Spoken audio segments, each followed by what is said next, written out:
Hi everybody, Wendy Sellers here, the HR lady. In the past few years, I have been doing so much training on how to engage employees. And no, employers aren't suddenly like, oh, I want to engage my employees so they can be productive. What they're really saying is, I want to engage employees who are not going to quit on me, or I'm not going to have to fire.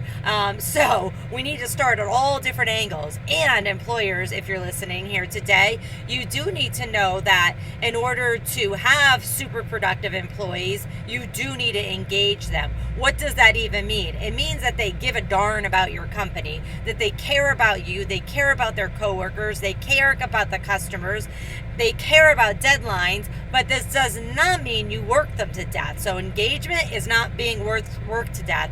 It's saying, hey, I don't want to give up on my team even when I'm having a bad day. So where do you start? Well, it's going to be different for every company, right? Because everybody has something different going on in terms of, a competitive rate. So as long as you already have competitive, fair pay, benefits, total compensation, perks, recognition programs, and reward programs, then ta-da, you're already on your magical way. But if you don't have those in place, you need to start with those, because you're just going around thanking everybody and recognizing them and let them know, that you're there for them is not going to pay their light bill at home. So we still need to make sure that our total compensation, which includes benefits, pay, rewards, everything else, is fair and is exactly what our competitors are offering,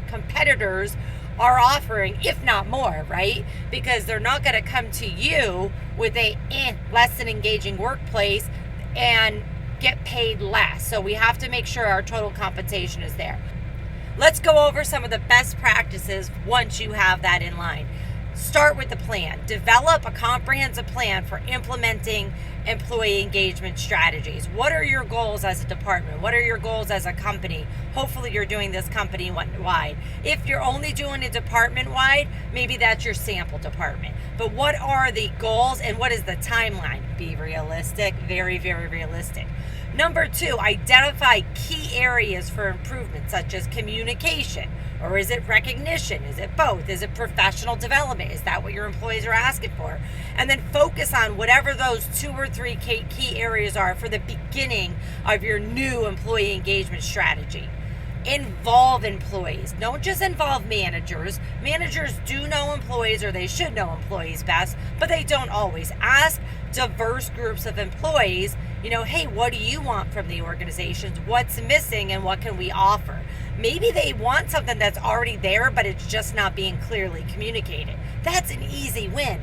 Ask your employees. You can either do a survey, you could do pulse surveys, you could do, key sample groups where it's open conversation. You just need to make those employees feel safe, that when they do speak up, that there's not going to be any repercussion for them speaking up honestly and truthfully. Communicate clearly to those focus groups, to all your employees, and especially to your managers, what the goals are and the timeline. And then figure out what you can measure.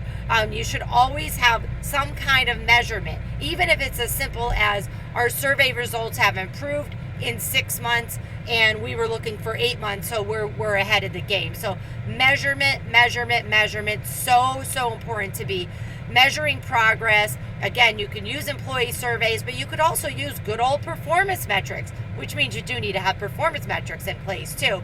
So you could say, hey, they're supposed to be completing X amount of widgets or making X amount of phone calls every day, and they're not. What do we need to change to improve that? And is it changing? If it's not changing, determine the big W. Why? It could be a who, but determine the why and then fix that why. You always want to make sure you're providing resources to your employees. So when you're rolling out engagement strategies for your employees and for your managers, make sure that the managers know who they can go to for help. Make sure the employees know who they can go to. If you're doing things like peer recognition too, make sure all the employees know that you are able to go ahead publicly or privately recognize your peers for hard work, and here's the process to get that done. Above all, lead by example as you're continuously trying to improve your products, your services, your timelines, those key metrics that you have identified, but make sure you are leading by example. Whoever it is that's listening to this today, make sure you are providing regular feedback to people on your team or in your team. Make sure you're recognizing good work and good behavior as well. And make sure above all that you are promoting work-life balance.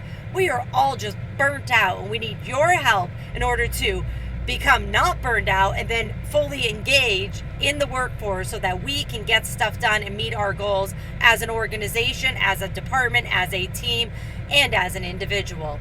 Wendy Sellers here, the HR Lady. Check in for more advice.